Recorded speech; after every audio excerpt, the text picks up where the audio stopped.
자, 오늘 여러분이랑 같이 파헤쳐볼 이야기는요, 진짜 좀 기가 막힌 비즈니스 미스터리입니다. 한 회사가 무려 22년 동안 단 하나의 제품을 완벽하게 만들려고 모든 걸 다 쏟아부었는데 결과는 처참한 실패였다? 아니, 대체 어떻게 이런 일이 가능할까요? 지금부터 그 이유를 아주 깊숙이 들여다보겠습니다. 바로 이 한마디. 이게 22년의 헌신 끝에 마주한 현실 앞에서 한 대표님이 터뜨린 분노이자 좌절인 거죠. 이 문장 하나가 오늘 우리가 풀어볼 이야기의 모든 감정을 담고 있다고 해도 과언이 아닙니다. 자, 이걸 보시면요, 이 역설이 그냥 한눈에 딱 들어오죠. 왼쪽에는 무려 22년이라는 시간, 그리고 거의 완벽에 가까운 기술이 있어요. 그런데 오른쪽엔 고작 연매출 10억 원, 이 초라한 성적표가 전부입니다. 와, 이 차이 정말 어마어마하지 않습니까? 바로 이 질문, 이게 오늘 분석의 핵심입니다. 아니, 기술이 없는 것도 아니고 제품이 나쁜 것도 아니잖아요. 그런데 도대체 왜 시장은 이 제품을 외면했을까요? 지금부터 이 혁신을 가로막고 있는 그 보이지 않는 힘들을 하나씩 파헤쳐 보겠습니다. 이건요, 그냥 단순한 실패가 아니에요. 뭐랄까, 마치 다윗과 골리앗의 싸움처럼 이 작은 회사는 보이지 않는 아주 거대한 적들과 싸워야만 했습니다. 그 적이 누구냐? 바로 3명의 골리앗입니다. 이 회사가 맞서 싸워야 했던 세 골리앗, 가로 성급한 투자자, 통제하려는 거인, 그리고 무능한 조력자입니다. 와, 이름만 들어도 진짜 숨이 턱 막히죠? 자, 그럼 첫 번째 골리앗부터 한번 만나보시죠. 첫 번째 상대, 바로 벤처 캐피탈, 우리가 흔히 VC라고 부르는 투자자들입니다. 이 사람들이 얼핏 보면 혁신의 동반자 같잖아요.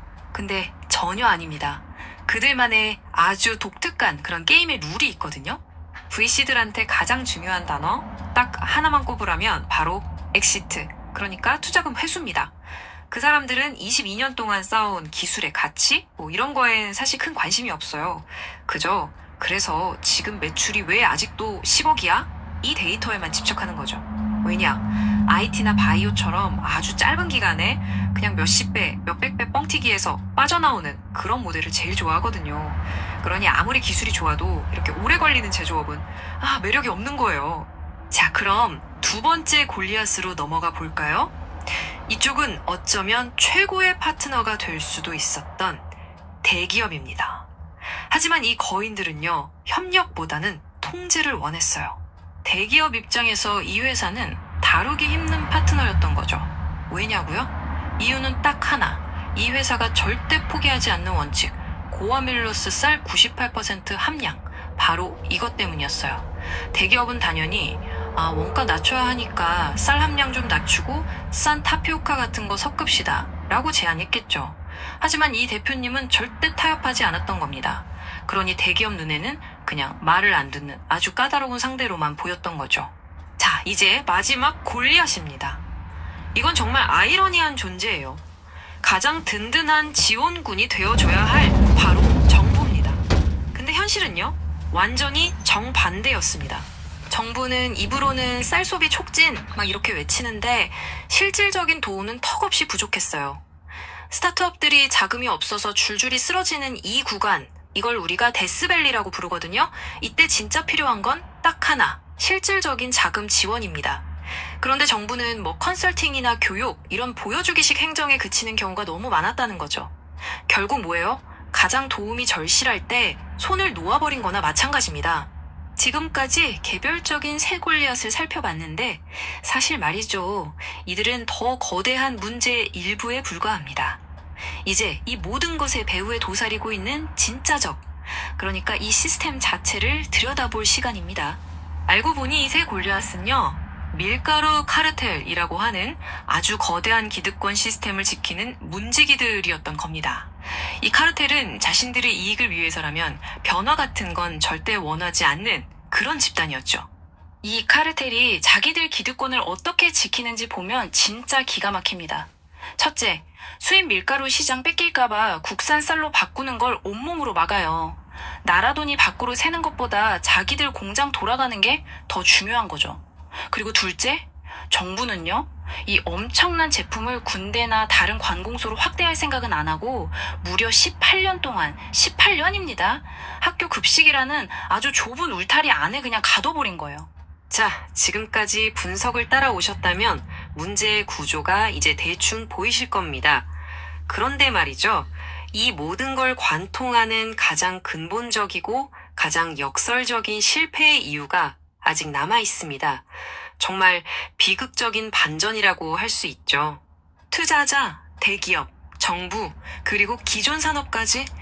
아니, 어떻게 이들 모두가 약속이나 한 것처럼 이 완벽한 제품을 외면할 수 있을까요? 도대체 왜?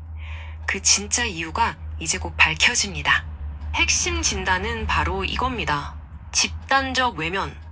기존 산업은요, 이 제품과 정면으로 싸우지 않아요. 그럴 필요가 없는 거죠. 그냥 없는 셈 치는 겁니다. 철저하게 무시해버리는 거예요. 왜? 정면으로 붙기에는 너무나 위협적이니까. 바로 이겁니다. 이 제품이 실패한 진짜 이유.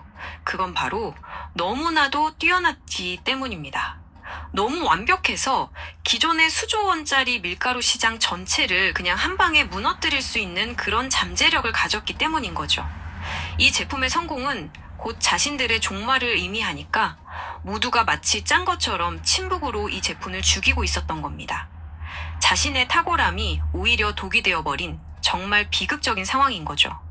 자, 지금까지의 분석이 좀 암울하게 들리셨을 수도 있겠네요. 하지만 이야기는 여기서 끝나지 않습니다.